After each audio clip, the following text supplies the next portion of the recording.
Tuan-tuan, jangan bercerita berkenaan tentang kelemahan orang lain.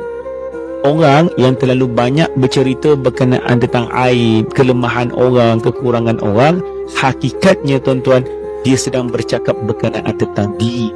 Apa yang best sangat? Apa yang kau dapat daripada cerita tu?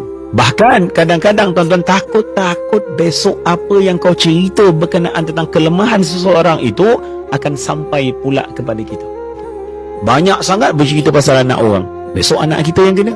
Banyak betul bercerita berkenaan rumah tangga orang tu, besok rumah tangga kita yang kena. Allah akan balas. Kalau nampak orang tu lemah, nampak orang tu buat salah, bukan bercanang kepada orang lain tuan-tuan, pergi jumpa dengan orang tu. Dan disebabkan itu akan menjadikan orang tu, kadang-kadang dia tak perasan, kadang-kadang dia tak tahu, dia pun manusia, dia bukan malaikat yang tak buat dosa. Ya Allah, tutupkan kami daripada melihat aib seseorang, dan ya Allah, kuncikan mulut kami daripada bercerita berkenaan tentang aib